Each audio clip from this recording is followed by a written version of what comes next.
Have you ever felt like there's a vivid fire burning inside of you, yearning to break free and illuminate your life? That, my friend, is your vibrant life waiting to bloom. Welcome to the Vibrant Life Podcast. We are here to empower women just like you to liberate that vibrant life, to live authentically, and to harness the power within. Our journey will take us through the enlightening realms of energy healing, goal setting, spiritual awakening, and so much more. We're stepping into the light of self-acceptance, of owning our power and potential. If you have been yearning to dive headfirst into the world of entrepreneurship, or awaken your spirituality, or simply make peace with yourself, your search ends here at the Vibrant Life Podcast. As we embark on this enlightening journey together, we promise to hold your hand through every step of your journey to a more vibrant life. Your adventure to true empowerment and authentic living begins here. Tap into the vibrant life you've always dreamed of. Subscribe now and join us at the Vibrant Life Podcast. Embrace your vibrant self. Until then, shine on. Shine on. Welcome back to the Vibrant Life Podcast. I am one of your hosts, Cassie. I'm Audrey. And we are so glad you're here. Today we're talking about routines, which is a love-hate. A love-hate, yeah. I think that's accurate. Love-hate relationship. A love-hate relationship for me. So before I dive into my story, Audrey, how do you think about routines? So last time we talked about rituals, and I'm ritualistic with some things, with spiritual type things. But as far as routines go, like we have our routines of like getting up in the morning and getting the kids off to school. So I think routines for me is those everyday tasks that we do. What else for routines? I don't know. Have you had to think about them a lot in your life? Never. Okay, so that's where we That's differ. where we're going. That's where we're going. That's where we're going today. You asked the question, and I'm like, I don't even know. I don't We even have know. some routines. Yeah. So routines for me have kind of been this struggle because I have ADHD. So my brain works a little bit different. I'm a little bit neurospicy. I got a lot going on at once in my brain. And so I've always struggled with consistency. And so when I was looking at like, how do I change this? How do you create habits? How do you get this consistency in your life? Routines came up a lot and habits came up a lot. And there's a lot of information out there. I mean, you've got books like Atomic Habits, you've got, just all kinds of books telling you how to create routines. But I can remember as far back as high school being like, I'm not doing something right because like, I don't know when I do my homework and half the time it doesn't get done because I forget that it exists. And that's really the key for me. It was like, okay, I got to figure out a way that I stop forgetting about important things because that object permanence isn't there. So I was like, okay, I got to do routines. But then it was hard for me because I was over structuring my life. And so over time, it's kind of led to these three-ness that I've kind of coined around routines. And that's really opened up kind of that first step for me. And then I'm going to share with you another kind of aha moment that I had just recently here that's really helped me as well. So routines really at their core are just a set of actions that you do in a certain order over and over again. You talked about, getting your kids ready. They probably know what they need to do. They do it in pretty much the same order every day. It probably starts, they get up, they get dressed, whatever, and then the routine ends. You can think about routine as like throughout your whole day, but I actually like to think about routines as almost rituals. It's like a set of actions that you do the same way every time.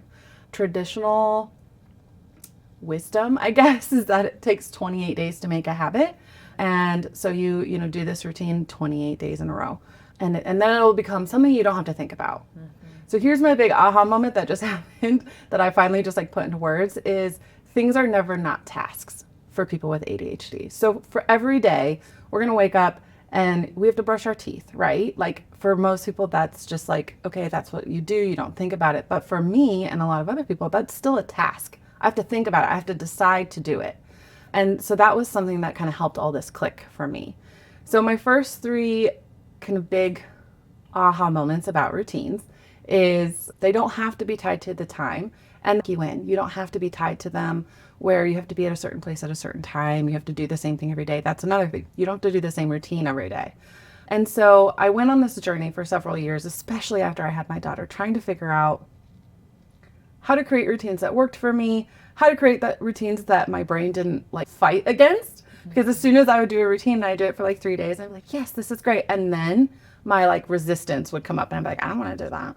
You can't tell me what to do, even though I'm the one telling me what to do. It's like, no, I'm not going to do that. Then it becomes like this like rebellion against my own goals and self-sabotage. So I don't know. Have you ever had something like that? Or are you looking at me like I'm... No, I'm super curious about this. And you have me going through routines. I'm like, yeah, I do a lot of routines. We do a lot of the same things every day, but I never think of them as tasks that, oh, I just don't want to do that. Or I have not had that. So you've never had to sit there and be like, I should go brush my teeth. But then you're like, I don't want to brush my teeth, even though I know it's good for you. I mean, if it's the end of the day and I'm already in bed and I don't want to get up and brush my teeth, I do that. Yeah, I definitely do that. But it's like a decision that you have to make every day. I mean, I still know I'm going to do it. I can't do the next thing until I've done that, which is go to sleep. Okay, yeah. So true. I don't know. So that's what I do. I'll lay there and I'll be like, I'm really tired. I don't want to brush my teeth. And then I'll get up because I can't go to sleep until my teeth are brushed. Right. That's a decision. Okay. I feel like that's pretty similar. Okay. Yeah, I feel like that's pretty similar. I don't remember where I was going.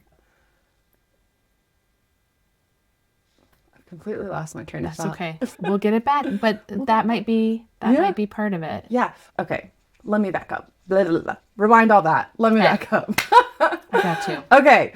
So when I started thinking about routines, I started to overschedule myself. So like in high school, I remember I'd be like, okay, I'm going to get up early and I'm going to do this, and I'd have to like schedule it by the moment.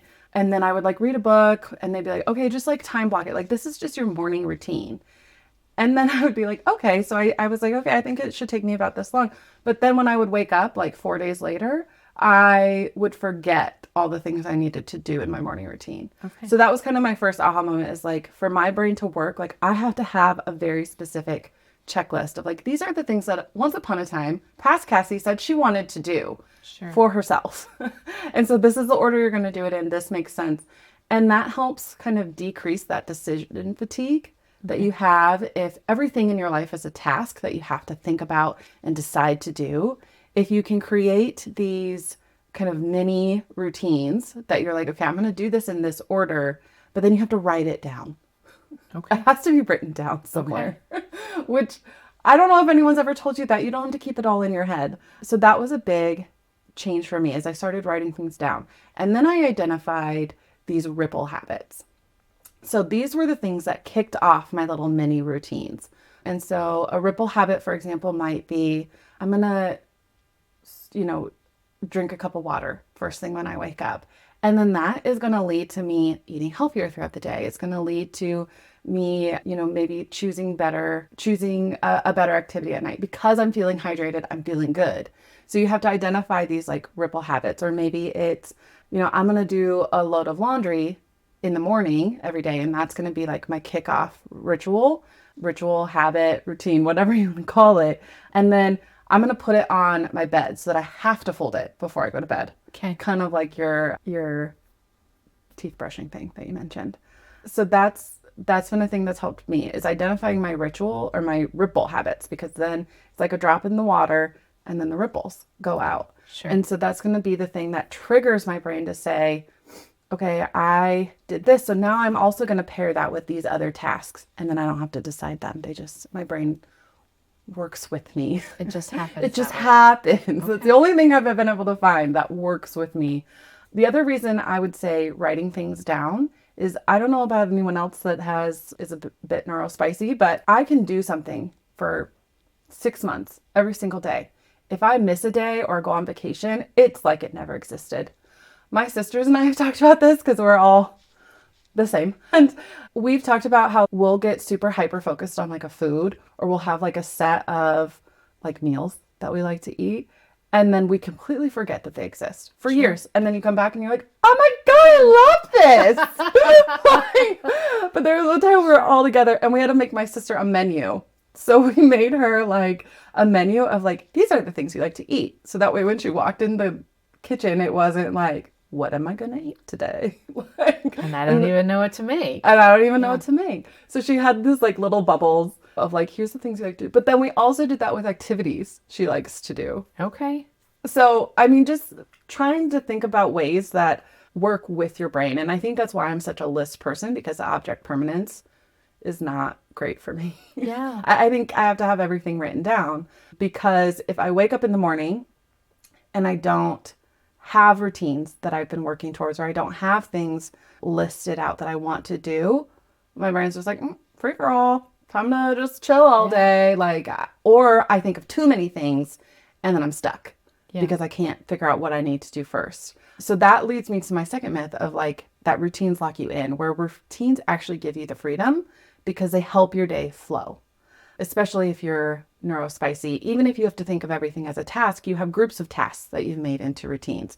You're still gonna have to think about kicking them off, but eventually you find the ones that you like. Another tip that I have for people with ADHD is to break things down into very little tasks. So I have what I call my high vibe habits, and I have them written down. They live in my planner and I check them off every single day. And they are things that maybe take me 5 to 10 minutes.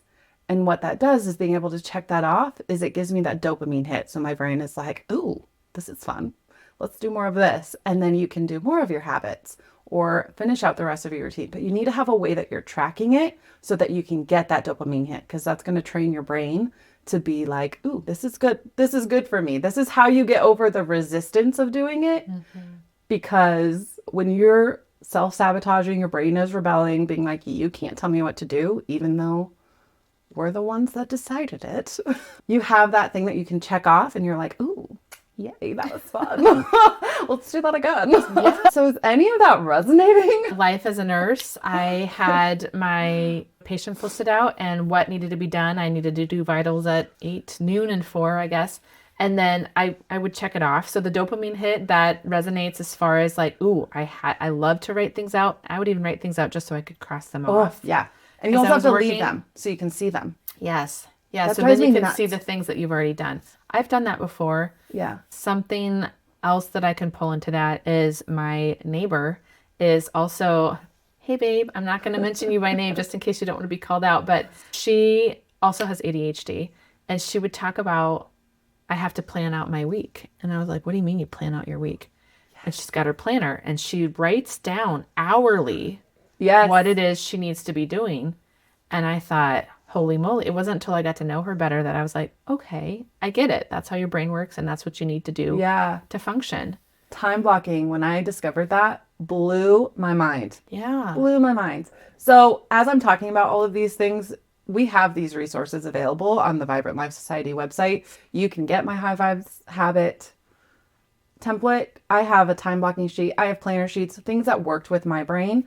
The other thing that I find interesting is we have to change the way we plan often. Again, I feel like it's that like my brain is going too fast. It gets bored with things quickly.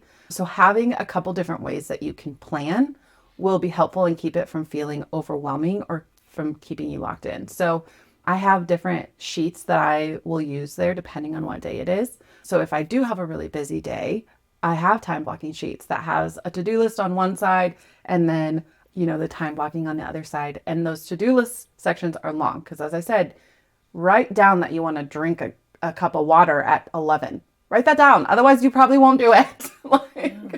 And it's about sitting down and planning your week. I also have had friends that are like, what do you mean you plan your week? And I'm like, how do you get anything done without it? But if you are also like me and plan your week and things, there's ways that you can change it up. I was going somewhere with that. We're going to keep that. Yes, we should. Oh, it can change. So you can change how you're tracking your week, how you're planning your week. It doesn't always have to be the same. But again, I go back to like planning out times for rest. But you're doing all of this. What I love about the ritual of planning my week out for me is it's a time where I can let my brain make all these decisions and then I don't have to do them later. So it's all about managing my bandwidth and my decision fatigue. But I will say what comes along with that is giving yourself the permission to change things and also not expecting perfection. Because if I am tracking my high vibe habits and I miss a day, I might be tempted just to like F it and stop all of them. But I have to I'm not restarting, I'm continuing. And that's been a kind of narrative shift that I have had to work through. I'm not restarting. I didn't fail at this. I didn't become inconsistent. It's okay to miss a day at things. And I think that goes into evaluating the standards you're holding yourself to as someone who thinks differently than kind of the standard that you were held to in school or things like that. We might have a lot of shame, guilt, fear around that we're not measuring up. And I think sometimes we almost hold ourselves to a higher standard, where if I were to tell you, like, it's okay if you skip a day, you'd be like, duh. And I'm like, no, it's not. That's not okay, because that means I'm failing, but it's not. It's not. I do relate to that as far as holding yourself up to high standards and not meeting them, and having to unlearn what society has taught you as far as you're supposed to get this, this, and this done, and having to unlearn all that and giving yourself a lot of grace, because you were doing so many things in this world. You are allowed to rest. Yes. And so I also put in blocks of rest. So one of the things that I was learning after my divorce and after I had my daughter was how to rest, because we identified as a family, meaning my siblings and my mom and I, that wasn't part of our culture growing up. And so time blocking allowed me to put in, I'm going to do whatever the hell I want in these 3 hours this day. Yeah. And then I can do that without my mind spinning about all the other things that I have to do, because I'm like, no, I've time blocked it. I know when I'm doing it. I don't need to get up off this couch right now, because this is what's scheduled. This is allowed. I have permission via my planner. So, yeah. I love it. That was kind of a long rant. No, but I think it was good, because I think for other people that might maybe have not even identified that they have ADHD, it might allow them to see things from, to gain perspective on maybe there's some things they could add that might help them function better. Yes. And if you're someone like me who has read all the books on planning, who has read all the habit books, who has tried to start a habit multiple times, I don't have anything to back this up just from personal experience. I don't know if people with my brain type can actually create a true habit where you don't have to think about something. And I think that goes back to those tasks. But you have to develop ways that work with your brain to help you succeed. Mm-hmm. And if you'd like my systems, if they work for you, I'm happy to share them. But if you have your own, we'd also love to hear them. We can also do a whole nother episode on my little ADHD hacks, like my productivity ponytail. And you got to put shoes on in the morning. Yeah, I think that sounds good. But let's recap about routines. So here's some myths that we had about routines. They don't have to be the same every day. They don't have to start at the same time. You don't have to be time bound. They can start when you wake up. You just have to have a trigger, whether that be a ripple habit or some other thing that's going to kick off your routine. And they don't lock you in. They actually give you freedom and structure. And the busier you are, the more you have going on, I think the more you need to really work on creating these frameworks, whether that be time blocking or these smaller ritual routines that go into your day. That's going to help you flow and get the things done. That's also going to help you be consistent. I would also think about writing out all the tasks, any action that you want to do throughout the day, grouping them into different rituals, routines that you want to do, identifying the trigger, and then putting those into where you want them to be in the day. They don't have to be tied, but it could be after I wake up. After lunch, I want to do this. And then you need a reminder. So if you are a paper person, we've got all of those systems out there for you. A couple things that I've also been playing around with, there's apps that do this. I've tried like the Greatness app and a couple others. I didn't like that I couldn't get as granular as my brain needed it to be. One that I have been doing recently with one of my sisters and my brother-in-law is called the Finch app. It's like Tamagotchis for adults. You're the Tamagotchi. Okay. It's freaking cute. So you have this little bird, and they call him a burb, and you feed him by doing your self-care actions. Okay. So you get that dopamine hit. You have the consistency incentive. They've, made it. They've gamified it. But then you can also go visit your friends. So for us millennials, it's very nostalgic, very fun. But I like it because it will let you put in as many tasks. And so that's been a good one. That's probably the best one that I found as far as apps go. Love it. And then it tracks it for you. You can see, your streaks and things, because when I would try to do it just on the Notes app, it disappears once you check it off. That's literally the worst. Do not Do not do that to me. You need to be able to see what you've accomplished. Right. Because then you're gonna start off on that productivity roll. Yeah. So I love it. yeah. Perfect. All right. Perfect. Well, that's routines. That's a wrap. Yeah, let us know if you have any questions or if you have tips or if you have found some routine things that work for you or any resources that we should check out. We'd love to hear from you. Thanks, guys. Thanks. Thank you for tuning into the Vibrant Life podcast. We hope today's episode has energized and inspired you to live your best life. If you enjoyed what you heard, be sure to subscribe to our podcast on your favorite platform so as to never miss an episode. And please take a moment to leave us a review. Your feedback fuels our mission to bring you more valuable content. Remember, your journey to Vibrant Life is ongoing. Stay connected with us on social media at Vibrant Life Society for daily tips, motivation, and community support. As we wrap up today's conversation, we encourage you to embrace each moment, pursue your passions, and prioritize your well-being. Together, let's create a life that radiates with energy and purpose. Until next time, live vibrantly. See you in our next episode.